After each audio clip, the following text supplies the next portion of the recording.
दिल्ली धमाके का आका जैश ए मोहम्मद का सरगना मसूद अजहर है। अब तक की जांच और आतंकियों से मिल रहे सुराग सीधे मसूद अजहर तक पहुंच रहे हैं।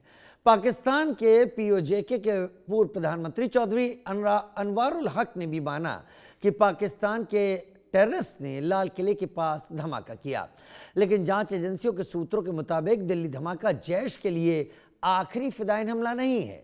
जैश फिदायीन आतंकियों की पूरी फौज तैयार कर रहा है, खासतौर पर लेडी ब्रिगेड, महिला आतंकियों की। गिरफ्तार डॉक्टर शाहीन सईद जैश की उसी महिला ब्रिगेड की भारत की हेड थी।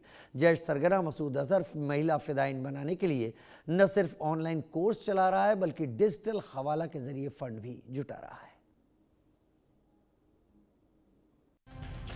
दिल्ली में लाल किले के पास धमाके की जांच में डॉक्टर शाहीन सईद और व्हाइट कॉलर टेरर मॉड्यूल का खुलासा। जैश ए मोहम्मद की भारत के खिलाफ खतरनाक साजिश में दो बातें निकलकर सामने आई। पहली, पाक आतंकी संगठन जैश के सरगना मसूद अजहर महिला आतंकियों की ब्रिगेड तैयार कर रहा है। दूसरी, मसूद अजहर डॉक्टर समेत उच्च शिक्षित युवाओं को आतंकी बना रहा है। दिल्ली में धमाका और फरीदाबाद में 2900 किलो विस्फोटक जमा करने में अल फलाह यूनिवर्सिटी की गाइड डॉक्टर शाहीन सईद और दिल्ली में आत्मघाती धमाका करने वाला डॉक्टर उमर नबी, यही दो मॉड्यूल हैं जिन्हें जैश ए मोहम्मद भारत के खिलाफ आतंकी गतिविधियों को अंजाम देने के लिए तैयार कर रहा है।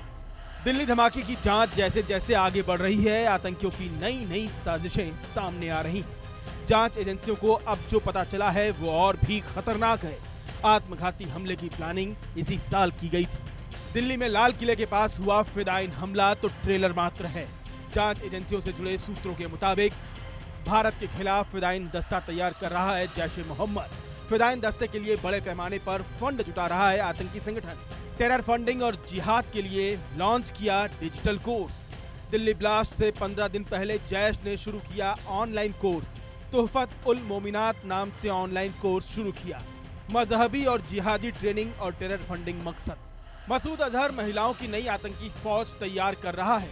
तोहफत उल मोमिनात कोर्स को खास तौर पर महिलाओं को ध्यान में रखकर ही तैयार किया गया है। जैश ए मोहम्मद पहले ही इस ऑनलाइन कोर्स का प्रचार गुपचुप तरीके से इंटरनल टेलीग्राम, व्हाट्सएप ग्रुप और दूसरे कट्टरपंथी प्लेटफॉर्म पर कर चुका है। खास बात यह है कि इस ऑनलाइन कोर्स को चलाने का जिम्मा जैश के टॉप कमांडरों की महिला रिश्तेदारों को सौंपा गया है। मसूद अजहर की बहनें संभाल रही हैं ऑनलाइन कोर्स का जिम्मा। सादिया अजहर, समीरा अजहर, शिया अजहर के जिम्मे कोर्स में एडमिशन के लिए ली जा रही है 700 पाकिस्तानी करेंसी। ऑपरेशन सिंदूर के दौरान भारत ने पाकिस्तान और पीओके में घुसकर जैश के मुख्यालय समेत कई आतंकी संगठनों को राख कर दिया। न जैश के आतंकी बचे, न साजो सामान और न ही हथियार। आतंकी ट्रेनिंग पर काफी खर्च भी होता है। ऑपरेशन सिंदूर में भारत ने जैश की हालत भिखारियों जैसी कर दी है। इसलिए मसूद अजहर अब महिला आतंकियों की फौज को खड़ी करने के लिए फंड जुटा रहा है। इसके लिए आतंकी संगठन जैश ए मोहम्मद पाक के डिजिटल ऐप साडा पे जैसे ई वॉलेट्स का सहारा ले रहा है। फिदायीन दस्ते के लिए डिजिटल हवाला के जरिए फंड जुटा रहा है। मसूद का मकसद आतंकियों तक फंड जल्द से जल्द पहुंचाना है। सर्दियां भी आ गई हैं। आतंकियों को हथियार के साथ ही सर्दी से बचने के लिए गर्म कपड़ों, जूते जैसे सामानों की भी जरूरत है। सर्दी से बचने के लिए जैश ने विंटर सर्वाइकल किट की डिमांड की है। जैश को हर किट के लिए 20,000 पाकिस्तानी रुपए चाहिए ताकि कड़ाके की ठंड से आतंकियों को बचाया जा सके। ऑपरेशन सिंदूर ने जैश के आतंकियों को इस लायक भी नहीं छोड़ा कि वो सर्दी से बचाव के लिए सामान खरीद सके या उन तक सामान पहुंचाया जा सके। इसलिए उसने विंटर सर्वाइकल किट में आतंकियों के लिए एक कोट, जूते, कंबल, दस्ताने, मोजे जैसे सामान की डिमांड की है। दिल्ली धमाका मामले में गिरफ्तार डॉक्टर शाहीन सईद भारत में जैश की महिला आतंकियों की ब्रिगेड की हेड थी। आतंकियों की गिरफ्तारी और उनसे पूछताछ के बाद जैश की इस खौफनाक साजिश का खुलासा हो चुका है। लेकिन पाकिस्तान और उसके यहाँ पाले पोसे जा रहे आतंकी संगठनों को ये बात रट लेनी चाहिए कि ऑपरेशन सिंदूर स्थगित हुआ है, रुका नहीं है। अगर भारत को ऑपरेशन सिंदूर को दोबारा शुरू करने पर मजबूर होना पड़ा तो इस बार न तो जैश का एक भी आतंकी बचेगा और न ही सरगना Masood Azhar. Bureau report, India news. पूरी कहानी हमने आपके सामने रखी है। हमारे साथ कुछ खास मेहमान भी जुड़ेंगे और हमारे साथ जो खास मेहमान जुड़ेंगे उनसे हम चर्चा करेंगे, लेकिन इससे पहले सर्वे की भी हम बात कर लेते हैं। हमने सर्वे किया, हम लोगों के बीच गए, लोगों से पूछने की कोशिश की कि ये सब कुछ जो कुछ भी हो रहा है इस सब के पीछे चीज़ों को किस तरीके से वो समझ रहे हैं। सवाल नंबर 1 हमने पूछा, टेरर के लिए या आतंक के लिए महिलाओं का यानी औरतों का, वुमेन, लेडीज, स्त्रियों का सहारा लेना कितना सही है। 19% लोग ऐसे मिले जिन्होंने कहा सही है कि लेना चाहिए औरतों का सहारा, महिलाओं का सहारा। 81% ने कहा गलत है, यानी सिर्फ 19% और 81%। 81% ज्यादा लोग हैं जो कह रहे हैं गलत है, लेकिन बड़ा सवाल यहां यह है, ये 19% कौन है जो इस बारे में लोगों को आगे बढ़कर कह रहे हैं कि सही है। दूसरा सवाल, पाकिस्तानी आतंकी महिलाओं के पीछे से वार क्यों कर रहे हैं, जो पाकिस्तानी सपोर्टेड टेररिस्ट है। पुरुष आतंकियों की पहचान आसान होती है, 29% लोगों ने कहा। जैश के ज्यादातर जो मेल टेररिस्ट हैं वो मारे जा चुके हैं, 10% ने बात कही। ऑपरेशन सिंदूर से मसूद की बौखलाहट सामने आती है, 43% ये कह रहे हैं, और 18% ने इस पर कहा कि वो कुछ इस पर जवाब नहीं दे सकते। तो कई चीज़ें निकल कर सामने आ रही हैं। अब तीसरा सवाल, क्या रिलीजन के नाम पर महिलाओं का, स्त्रियों का, वुमेन का ब्रेन वॉश करना ज़्यादा आसान होता है। 49% लोगों ने कहा जो महिलाएं हैं वो भावुक होती हैं, सेंटिमेंटल होती हैं, इसलिए उन्हें आसानी से मोल्ड किया जा सकता है। महिलाओं को भड़काना बहुत आसान होता है, 39% ने ये बात कही और 12% ने कुछ नहीं कहा इस सब पर। लेकिन 49% यहाँ पर कह रहे कि महिलाएं सेंटिमेंटल होती हैं, भावुक होती हैं। चलिए चौथा सवाल भी हम आपके सामने रख देते हैं। हम सवाल लेकर एक सीधे बातचीत पर चले जाएंगे। क्या आतंक में, टेरर में महिलाओं का इस्तेमाल सिक्योरिटी एजेंसीज के लिए एक बड़े चैलेंज की तरह है, चुनौती है? 67% ने कहा हाँ एक बड़ा चैलेंज है। 14% ने कहा नहीं, ये कोई चैलेंज नहीं है, जहां तक बात टेरर की है तो उसको वैसे ही निपटा जाएगा। महिलाओं को ट्रेस करना मुश्किल होता है, 19% ने यह बात कही, और किसी ने भी कह नहीं सकते का ऑप्शन नहीं चुना। पांचवा, व्हाइट कॉलर टेरर मॉड्यूल जो भारत में पकड़ा गया है और महिलाएं, आतंक का ये कॉकटेल, टेरर का ये कॉकटेल क्या ज्यादा खतरनाक है? 72% ने कहा कि हाँ ये बहुत ज्यादा खतरनाक है, 15% ने कहा नहीं, और 13% ने इस पर कुछ भी नहीं कहा। कई एक चीजें यहां पर आ रही हैं जो हम औरतों से, महिलाओं से जुड़ी हुई यहां पर सामने रख रहे हैं। और मजेदार बात यह है कि आज जब हम डिस्कशन करने जा रहे हैं, हमारे साथ जो हमारे गेस्ट हैं वो सभी फीमेल हैं, सभी महिलाएं हैं। हमारे साथ lieutenant colonel retired Himanshi Singh defence expert के तौर पर इस वक्त जुड़ रही हैं। श्रुति दास गुप्ता हमारे साथ फॉरेन अफेयर्स एक्सपर्ट के तौर पर जुड़ रही हैं, और पाकिस्तान से हमारे साथ आरजू काजमी जुड़ रही हैं। एक अकेला मैं यहाँ पर हूँ, मैं नहीं होता तो शायद ये पूरा पैनल बहुत बेहतरीन होता, इसलिए मैं खुद को यहाँ पर अलग मानता हूँ। आप मुझे समझ सकते हैं कि मेरी जगह कोई एक यहाँ लड़की या फीमेल एंकर होती तो शायद एक क्लासिक डिस्कशन होता, लेकिन जो लोग मेरे साथ हैं वो इस बात की गवाही देते हैं कि जब वो अपनी बातों को रखते हैं दर्शकों, तो वो लोग अपनी बात को इस पैमाने पर कभी नहीं तोल कर रखते कि वो क्या कहना चाहते हैं, दरअसल क्या सही होना चाहिए। इस पर हमारा पैनल अपनी बात यहां सामने रखता है।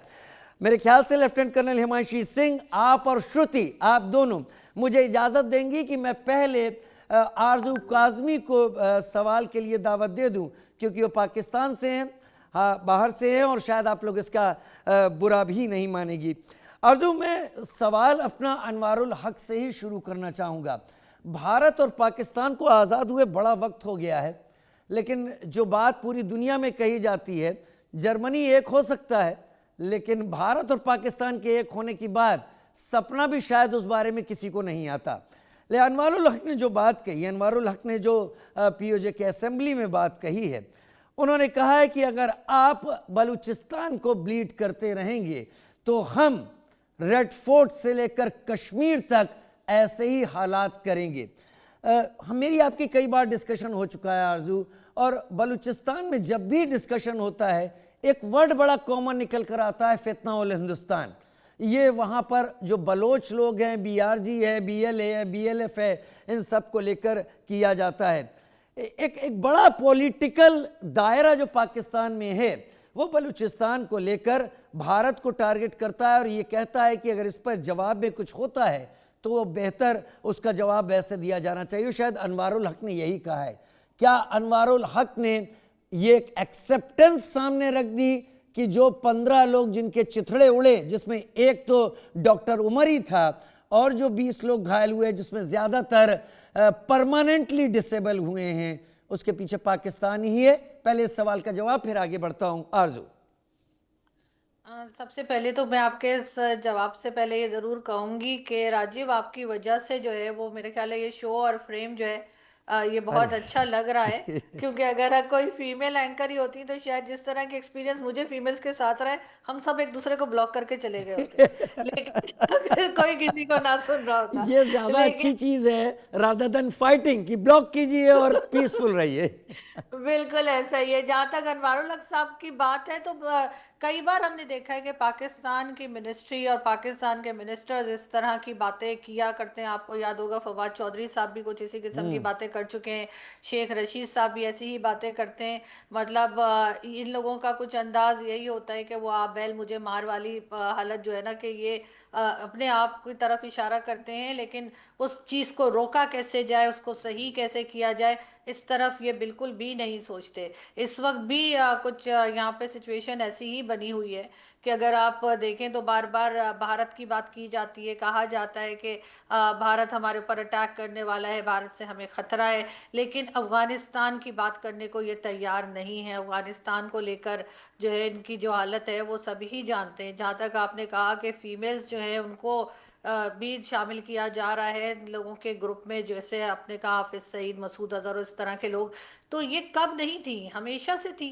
फीमेल्स हमेशा से इस तरह के ग्रुप का हिस्सा रही हैं। जहां मैं मौजूद हूँ इस्लामाबाद, यहाँ पे जो लाल मस्जिद है, यकीनन आपने नाम सुन रखा जरूर होगा, सुन रखा है। वहां पर भी एक पूरी इन्होंने फौज बना रखी है लेडीज की। और एक जमाने में तो ये भी हुआ था कुछ साल पहले कि उन्होंने कहा था जी इस एरिया में लेडीज ड्राइव नहीं कर सकती, और अगर कोई आएगा तो एक दो लेडीज की गाड़ी के शीशे वीशे तोड़ दिए गए थे। और ये लेडीज इनके हमेशा से रही हैं। आपको याद होगा कि कराची में एक चाइनीज वर्कर्स की वैन पर अटैक हुआ था, और वैसे तो खैर वो बलूचिस्तान की एक्टिविस्ट कहलाती थी, लेकिन वो भी एक फीमेल ही थी। तो यहाँ पर मुझे नहीं लगता कि आपके लिए कोई नई चीज़ होगी, लेकिन यहाँ पर मुझे नहीं लगता कि ऐसा है कि ये फीमेल्स अब आना शुरू हुई हैं। हमेशा से यहाँ पर जिस तरह से लोगों का माइंडसेट बनाया गया है और जिस तरह से मिस यूज़ ऑफ रिलीजन हुआ है, जैसे नफ़रतें फैलाई गई हैं, तो आपको हर एरिया में जो है ये लेडीज़ आपको दिखाई देंगी जो जिनकी कोशिश होती है कि किसी तरीके से उनकी बात सुनी जाए और उनकी बात से ये लोगों का ब्रेन वॉश करें और एक तरह की नफ़रत जो है वो भी जो है उसको बढ़ावा दे।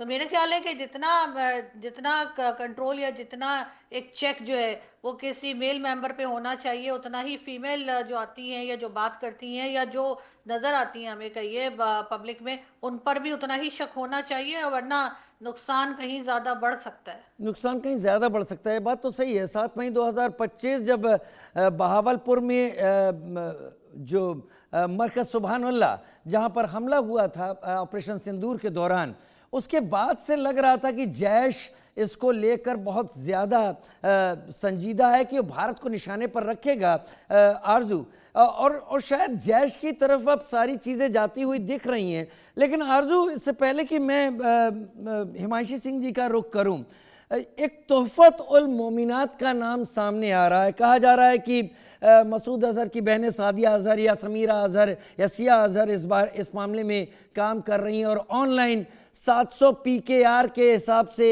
कोर्स का पैसा लिया जा रहा है, और इसमें औरतों को, लड़कियों को वो तरीके सिखाए जा रहे हैं जिससे वो टेरर की एक अलग ब्रांच आगे बढ़ा सकें। क्या इस बारे में आपको भी कुछ पता है, या ये सिर्फ कयासों के दायरे में ही है तोहफत उल मोमिनात?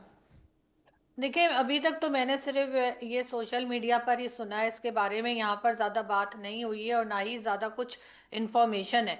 लेकिन जहाँ तक आप इनकी डोनेशंस की या इन लोगों के पास पैसा होने की बात कर रहे हैं, तो ये जितनी भी ऑर्गेनाइजेशंस हैं, जो टेरर ऑर्गेनाइजेशंस ही हैं, और जाहिर है यूएन में इनका नाम मौजूद है, इनके पास पैसे की कोई कमी नहीं होती। मैंने कई बार अपने शोज में भी कहा है कि अगर इनसे पैसा ले लिया जाए तो शायद हम आईएमएफ को कर्जा देने के काबिल हो जाएंगे, वजह हम उनसे मांगते रहे। इनको इतना पैसा दिया जाता है और इतने लोग हमारे इमोशनल हो जाते हैं इनको देख कर के। आप यकीन करें कि जो लेडीज हैं वो अपनी ज्वेलरी भी इनको पकड़ा देती हैं और इनको एग्जैक्टली लगता है कि एग्जैक्टली ये बड़ा कोई एक नेक सेकंड काम एक कर रहे हैं। सेकंड रहा आरजू। 72% लेडीज के बारे में हमारे सर्वे में आया है कि उन्हें सेंटिमेंटली ल्योर किया जाता है और वो आसानी से सेंटिमेंटल होती है, इसलिए सबका हिस्सा बन जाती है। क्या सही है जो आप अभी बात कह रही थी?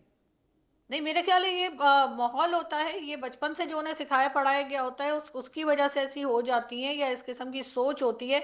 अब क्योंकि लेडीज की तादाद ज्यादा है तो इस वजह से उन्होंने सोचा होगा कि अब इनको भी शामिल किया जाए और इनके साथ भी इसी किस्म की जो कुछ एक्टिविटीज हैं उसमें शामिल किया जाए। लेकिन ये तो हमेशा से शामिल रही है, मुझे तो ऐसा कोई हैरत नहीं होती कि ये पहली बार हो रहा है या हम पहली बार सुन रहे हैं। शायद ये खबर बाहर देर में निकली होगी, अदरवाइज तो ये जितने भी ग्रुप हैं इनमें लेडीज भी हैं, चाहे वो टीटीपी के हो, चाहे वो बीएलए हो, चाहे वो आप कहीं किसी का भी नाम लीजिए, ये लश्कर ए तोयबा वगैरह, इन सब में इन्होंने एक विमेन विंग भी बना रखी है और वो जो है वो अपने हिसाब से काम करते हैं। और यकीनन इनको रोकना जो है, मुझे नहीं लगता कि ये कोई बहुत आसान काम होगा। अगर अगर पाकिस्तान की स्टेट भी चाहे तब भी मुझे लगता है कि इनके लिए बहुत मुश्किल खड़ी होगी, इसलिए कि सालों साल से तो ये सपोर्ट करते आ रहे हैं। तो अब अचानक से अगर ये कहेंगे कि आप गलत हैं, वैसे ये कह भी सकते हैं, इनका कोई भरोसा भी नहीं, इसलिए कि आप देखिए किस तरह से टीएलपी को गायब किया है कि उसके दोनों जो हेड हैं यानी कि साद रिजवी वगैरह वो कहीं दिखाई नहीं पड़ रहे। वरना ये वही लोग हैं कि ये लोग जब कहते थे यहाँ के बीच जी। इस्लामाबाद में बैठ जाते थे और उसके बाद हमारे फौजी ही इनको पैसा बांटते हुए भी आपने यकीनन देखे होंगे। लेकिन इस वक्त इनका कहीं अता पता नहीं मिल रहा। तो मुझे लगता है कि जिस वक्त ये चाहेंगे इनको कंट्रोल करना तो शायद ये किसी हद तक कर पाए, शायद ये किसी हद तक कर पाए। दर्शकों, अभी अभी आरजू जी ने टीएलपी का नाम लिया। अगर आप टीएलपी के बारे में नहीं जानते हैं तो इसको तहरीक लब्बैक पाकिस्तान कहा जाता है। 2015 में ये ऑर्गेनाइजेशन वजूद में आया और इसका इस्तेमाल हमेशा इस तरीके से होता रहा कि जो भी इस्टेब्लिशमेंट के अगेंस्ट होता था उसको डाउन प्ले करने के लिए टीएलपी सड़क पे उतरता था। लेकिन टीएलपी इस बार भी सड़कों पर उतरा और ये पहली बार था जब पाकिस्तान आर्मी ने टीएलपी के ऊपर फायरिंग की। उसमें टीएलपी के कई लोग मारे गए। क्या टीएलपी भी टीटीपी की राह पर आगे जाएगा? आगे डिस्कस करेंगे। लेकिन मैं अब रुख कर लेना चाहता हूं, आता हूं आपके पास हिमांशी जी, लेकिन श्रुति मैं आपका रुख करूंगा। श्रुति, मैं कई बार इन चीज़ों को समझ नहीं पाता और मुझे समझने में बड़ी दिक्कत होती है। मैं देखता हूं एस्टेब्लिशमेंट अपने रिएक्शन से इस बात को सामने रखते हैं और साफ करते हैं कि वो किस तरीके का मैसेज पूरी दुनिया में कन्वे कर रहे हैं। लेकिन पाकिस्तान एक वाहिद मुल्क है जहां पर इससे पहले कि पाकिस्तान की गवर्नमेंट या एस्टेब्लिशमेंट कुछ कहे, जो लोग इस फ्रेमवर्क में होते नहीं हैं, जो मेन गवर्नमेंट का हिस्सा नहीं है, वो बयानबाजी शुरू कर देते हैं। अनवारुल हक का इस बात को कहना क्या पाकिस्तान गवर्नमेंट के पैरों पर कुल्हाड़ी मारने जैसा है? आगे कुछ दिनों बाद शायद यही स्टेटमेंट पाकिस्तान के खिलाफ खड़ा हो जाए जब एफएटीएफ में पाकिस्तान दुहाई दे रहा हो कि वो ऐसा नहीं है। तब ये स्टेटमेंट जाए कि दिल्ली से लेकर कश्मीर तक हम आपको ऐसे ही दहलाएंगे। श्रुति जी, उनके डिफेंस मिनिस्टर से लेके उनके हर कोई इंसान अपना सारा कच्चा चिट्ठा कबूल करने में लगा रहता है। वो आज नहीं, 2 साल बाद, 5 साल बाद उनकी हकीकत जो है वो सामने आ जाती है। क्यों? क्योंकि जब तक वो इस चीज़ का क्रेडिट नहीं लेंगे तब वो आने वाली नस्लों को कैसे बोलेंगे कि हमने जो इंडिया के खिलाफ जिहाद लगाया हुआ है वो सक्सेसफुल है और इसीलिए आपको हमारे साथ आके जुड़ना चाहिए।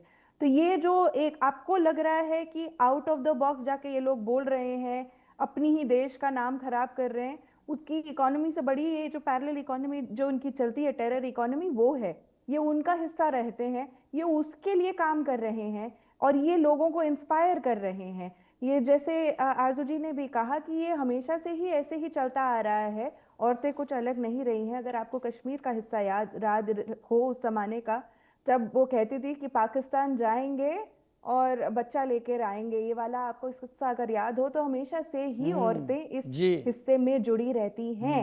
और पाकिस्तान के जो ये लीडर्स ये जो स्टेटमेंट्स करते हैं ये एक तरीके से लोगों को ये बताने के लिए करते हैं कि ये देखिए हमने कर दिखाया। बाद में कोई ऊपर का आला अफसर बोलेगा कि नहीं नहीं वो तो ऐसे ही बोल गया, वो तो उसने गलत उसकी स्टेटमेंट ट्विस्ट कर दी गई। लेकिन असलियत ये है कि वो अपने आप ही ये कबूल करते हैं, जिससे उनकी आवाम तक ये मैसेज पहुंच सके कि हमने जो इंडिया के खिलाफ जंग छेड़ी हुई है वो हम जीत रहे हैं। वो पाकिस्तान कभी कोई जंग हारता नहीं है, एटलीस्ट मेंटली तो नहीं हारता है, चाहे वो फिजिकली उसका कुछ भी हाल हो जाए। और ये उसी पर्टिकुलर नैरेटिव माइंडसेट का एक एग्जाम्पल है कि वो अपनी बातें कबूलता जाता है, चाहे वो आप बोलें कि उन्होंने ही बनाया है आईएसआई केपी, या जहाँ पे भी वो कर रहे हैं अपनी ये हरकतें, वो सब सामने आ जाती हैं और वो सब कबूल लेते हैं और बाद में पलट जाते हैं अपनी बात से, और उनको श्रुति, कोई इससे पहले कि प्रॉब्लम आप भी नहीं और होती। एक्सप्लेन करें, मैं ये सुनना चाहता हूं, क्या जैश ए मोहम्मद जो अब सारी इन्वेस्टिगेशन उसी तरफ जा रही हैं, क्या जैश ए मोहम्मद एक और अटैक का इंतजार कर रहा है? मुझे इसको कहने में कोई दो राय नहीं कि कोई दूसरी तरफ से नहीं, जाहिर तौर पर कोई पिछले ऑप सिंदूर की तरह कोई अटैक उसके उस टारगेट पर जहां उसके टेररिस्ट इस तरह की पौधे लगाई हुई हो, जहां फसलें उसकी लगाई जा रही हो। जी, जहाँ तक मेरी पढ़ाई है इस चीज़ को लेकर, मुझे पता है कि उन्होंने जो अपना पीओजेके के अंदर कैंप्स हैं, वो बड़े कैंप्स जो हैं हटा के अब माइनर छोटे कैंप्स इकट्ठा कर लिए हैं, वो भी विलेजेस और सेटलमेंट्स के पास में हाईटेक वाले। इसीलिए उनको पैसों की ये जरूरत पड़ रही है, और वो इसलिए बार बार कभी 20,000 विंटर उसके हिसाब से मांगे, विंटर के सामान के हिसाब से, या ये 500-700 रुपए का कोर्स डिजिटल वॉलेट्स अपने जो हैं वो मोबिलाइज करके मांगे। वो हाईटेक छोटे छोटे कैंप्स पीओजेके में बना चुके हैं, और जो 2021 में उन्होंने लैंड खरीदा था केपे खैबर पख्तूनवा में, वहां पे वो अब अपना मेन कैंप जो है वो वहां शिफ्ट कर रहे हैं, तो उसके लिए भी उनको पैसे चाहिए। तो ये जो चीजें हैं ये सब कुछ सामने हैं। यहाँ से उनको अटैक ना आए, उनको लगा कि अफगानिस्तान के साथ हम बहुत सेफ हैं, सिक्योर हैं, हमारा तो भाईचारा है, हम एक ही लोग हैं, हम मुसलमान हैं। लेकिन अब अफगानिस्तान के साथ रिश्ते खट्टे पड़े हुए हैं। आरजू जी बता देंगे आपको टमाटर के भाव कितने चल रहे हैं वहाँ पे। तो इसके हिसाब से अगर देखा जाए तो मुश्किल है आगे इनके लिए। ये जहाँ शिफ्ट कर रहे हैं अपने आप को, वहाँ पे दूसरी तरफ से अटैक आने का उनको अब ज़्यादा खतरा हो जाएगा। और जो इन्होंने माइक्रो कैंप्स बनाए हैं उनको तोड़ने के लिए शायद इंडिया को इतना आसान ना हो कि आप 9 या 10 बड़े कैंप को आप आइडेंटिफाई करके बहुत बड़ी घात लगा सके। ये माइक्रो कैंप्स के अंदर आप जो बच्चे और औरतों और इनोसेंट सिविलियंस वाला जो नैरेटिव है, इसको आगे करना बहुत आसान हो जाता है पाकिस्तान के लिए। बहुत सोची समझी साजिश है, और इसके चलते ये वो इतने बोल्डली आके खड़े होके बोल भी सक रहे हैं। लेफ्टिनेंट कर्नल हिमांशु सिंह, मैं अब आपका रुख कर लेता हूं। मुझे बड़ा अच्छा लग रहा है कि मेरे पास, मतलब इसका मतलब ये नहीं कि मेरे बाकी जो मेहमान हैं वो इसका एतराज़ लें, लेकिन आज जिस सब्जेक्ट पर हम डिस्कस कर रहे हैं, मुझे मेरे टीचर पढ़ाते थे और वो कहते थे कि जो स्त्री होती है, जो महिला होती है, ममता उसमें बाय डिफ़ॉल्ट इनबिल्ट आती है, उसको चेंज नहीं किया जा सकता। वो कहीं भी रहेगी, वो किसी ना किसी अपनी हरकत से, अपने कामों से अपनी ममता को एक्सप्लेन कर देगी, और इसके बारे में उसे खुद समझने की भी ज़रूरत नहीं पड़ेगी उसने कब किया। यहाँ पर जब मैं बात करता हूँ कि केवल और केवल इन लेडीज़ का इस्तेमाल अब टारगेट किलिंग या ऐसे बड़े टारगेट्स को करने के लिए हो रहा है। एक बहुत ख़ास किताब है लेफ्टिनेंट कर्नल हिमांशी, तोहफत उल मोमिनात। इसमें ये इस्तल्लाह बिन अताउल्लाह ने किताब लिखी, और इसमें यह बताया गया है कि औरतें रहें कैसे, उनके वो सोचें क्या, उनको जीने का तरीका क्या हो, और उसी पर तोहफत उल मोमिनात नाम का एक कोर्स शुरू किया गया है। लेकिन जब जैश ए मोहम्मद शुरू कर रहा है तो जाहिर तौर पर वो जो ममता है, वो जो सेंटीमेंट्स हैं, इस फैक्टर को सबसे पहले किल किया जाएगा, जिससे एक महिला सबसे खतरनाक रूप में सामने आए। डॉक्टर शाहीन जो दिन में अपना काम लोगों को क्योर करने में करती थी, वो रात में वोल्फ टाइमिंग में इन सारी प्लानिंग्स की तैयारी कर रही थी जो चीज़ें निकल रही हैं। क्या अब आसान है टेररिस्ट कैंप्स को, टेररिस्ट को टारगेट कर पाना? और अगर आसान नहीं है तो क्या पाकिस्तान डोनाल्ड ट्रंप की फिलहाल जिस अम्ब्रेला के नीचे आ गया है, ये और मुश्किल होगा भारत के लिए? राजीव जी, जय हिंद, वंदे मातरम। जय हिंद। मुझसे पहले जो मेरे दो को पैनलिस्ट हैं उन्होंने बहुत सुंदर बात कही। और क्योंकि आपने डोनाल्ड ट्रंप का जिक्र किया तो मैं बता दूं कि अमेरिका में अभी कुछ दिन पहले इन्होंने मामदीन के जो विक्ट्री है उसको बहुत एक्साइटेड होकर जोहरान सेलिब्रेट किया है। ममदानी जी न्यूयॉर्क के हाँ, मेयर। ममदानी। जी हाँ। तो अमेरिका में एक काउंसिल है जिसको कहते हैं काउंसिल ऑन अमेरिकन इस्लामिक।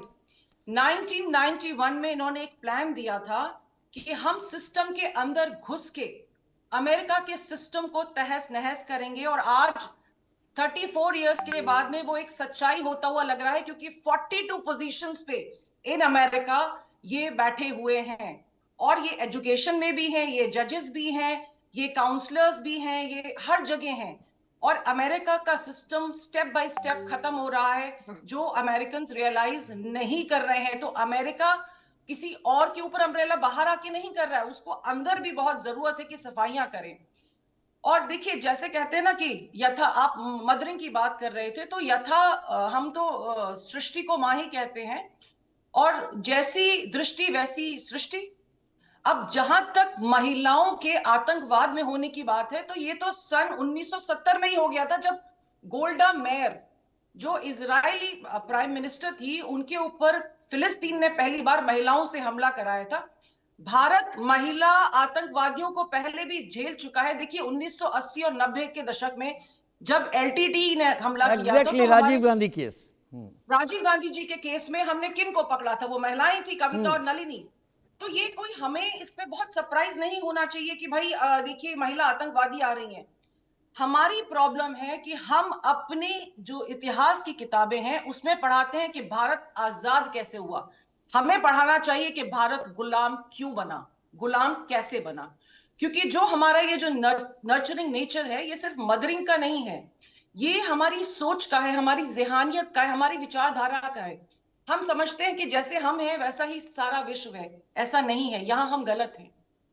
और सिर्फ एलटीटी ही नहीं, अलकायदा ने भी देखिए अपने पास वुमेन टेररिस्ट को रखा, जबकि वो बहुत स्टाउंच माने जाते हैं, लेकिन उनके कुरियर के काम, उनके लिए इंटेलिजेंस गैदर करने का काम, उनका सामान एक से दूसरी जगह पहुंचाना, हथियार एक से दूसरी जगह पहुंचाना, ये सारी काम महिलाएं कर रही थी। फिर आईएसआईएस ने महिलाओं को अपने यहाँ रिक्रूट किया है, उनका यौन शोषण भी किया, उनसे बाकी काम भी इन्होंने कराए। लेकिन महिलाएं बहुत लंबे समय से आतंकवाद का हिस्सा रही हैं, स्पेशली इस्लामी आतंकवाद का। और ये ऐसा नहीं है कि ये सिर्फ पाकिस्तान में हो रहा है या हिंदुस्तान में हो रहा है।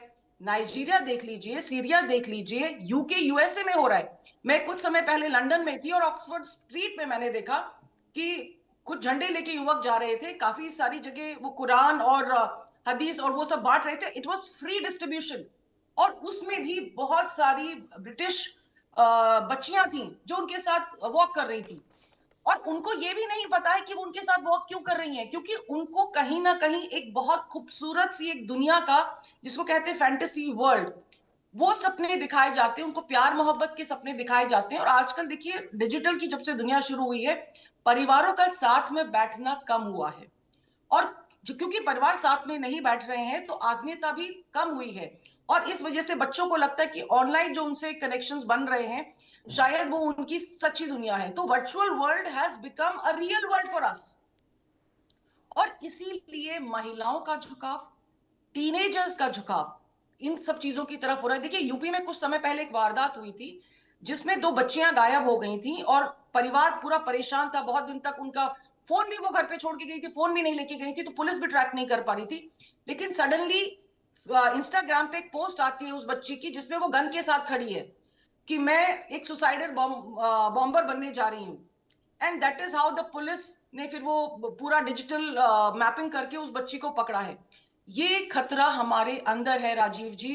और जब तक हम ये वसुधैव कुटुंबकम की बात करते रहेंगे, जब तक हम अपने आसपास के मॉन्स्टर्स को नहीं समझेंगे, चाहे वो महिला हो, चाहे पुरुष हो, चाहे बच्चे हों, जब तक उन पे हम कड़ी कार्रवाई नहीं करेंगे, उनको चिन्हित नहीं करेंगे, उनके को सजा नहीं देंगे, मुझे लगता है ये खतरा बढ़ेगा। हमको अब मातृत्व की जरूरत नहीं है, हमें माता जीजाबाई जैसी औरतों की जरूरत है, जो खुद सक्षम हो, जो अपने बच्चों को अच्छी वैल्यूज दें। देखिए where we are lacking today is about values. क्योंकि अगर आप अपने घर में अच्छी वैल्यूज बच्चों में नहीं डालेंगे, तो बाहर वाला आके वो जो भी कुछ डालना चाहेगा वो डाल देगा। और इसी तरीके से रेडिकलाइजेशन हो रहा है, अच्छा। ना सिर्फ हमारा बल्कि पूरे विश्व का।